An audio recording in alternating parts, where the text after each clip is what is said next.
Si Mark Cuban ay isang American billionaire na may net worth na mahigit 6 na bilyong dolyar. Popular siya dahil isa siya sa mga investors sa Shark Tank at siya rin ang may-ari ng NBA team na Dallas Mavericks.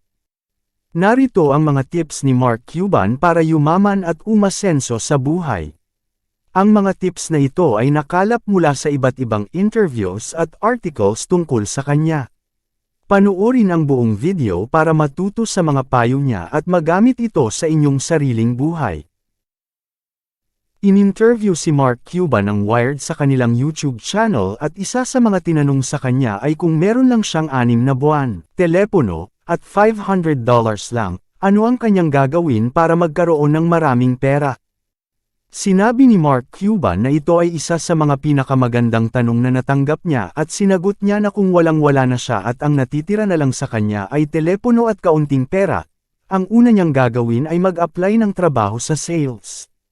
At bibigyan niya lang ang sarili niya ng 3 buwan para magpakita na kaya niyang magbenta ng marami. Matapos ang 3 buwan, lalapit siya sa kanyang boss at manghihingi ng mas malaking komisyon at kung hindi siya mapagbigyan, plano niya magtayo ng kumpanya para kalabanin ang boss niya. Sa kanyang sagot, malinaw ang kumpiyansa niya sa sarili niyang kakayahan para makapagbenta. Pinakikita niya rin na ang taong may rich mindset ay hindi kakabahan kung mawala lahat ng kanyang pera at maiwan na lang ay $500. Alam niya exactly kung ano ang gagawin niya. Meron din siyang isinulat na artikulo noong 2015 kung saan meron siyang tips sa pagyaman. Nilinaw niya sa artikulo na walang shortcut sa pag-asenso, at nagbabala siya sa mga taong nagsasabing meron magandang deal na inaalok sa iyo. Pinaalala niya na kung meron ngang totoong magandang deal, hindi yun basta-basta inaalok sa ibang tao. At related din ito sa aming dating video kung paano makikilala ang isang scam na mapapanood dito sa link na ito.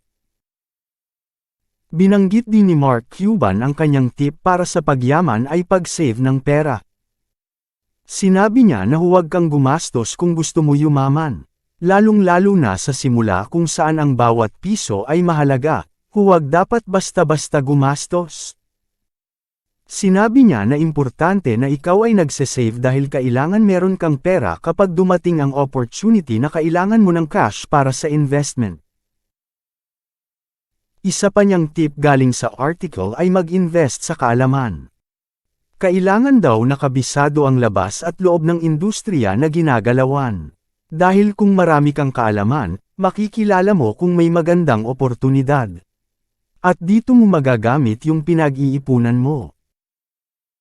At ang huling tip natin mula kay Mark Cuban kung paano umasenso ay sinabi ni Mark na nakuha niya sa sikat na basketball player na si Dirk Nowitzki.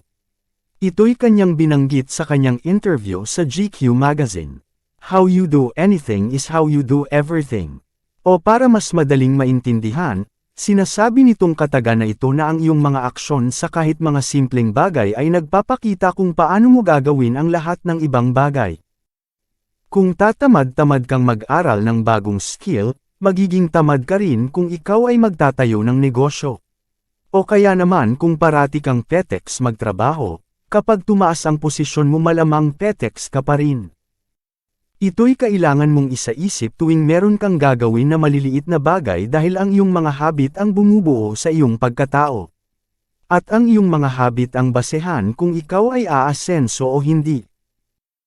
Sa mga tips na ibinahagi ni Mark Cuban, malinaw na ang kanyang asenso ay hindi lang dahil sinuwerte siya ngunit dahil may angkin din siyang talino at diskarte.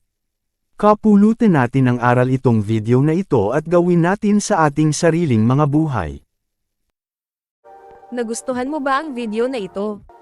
Marami pa kaming video na nagbibigay kaalaman tungkol sa pera, trabaho, negosyo, at iba pa. Mag-subscribe lang sa aming channel para updated ka tuwing may bagong video. Mag-like, comment, at share, para mas marami pang makaalam kung paano manalo sa buhay.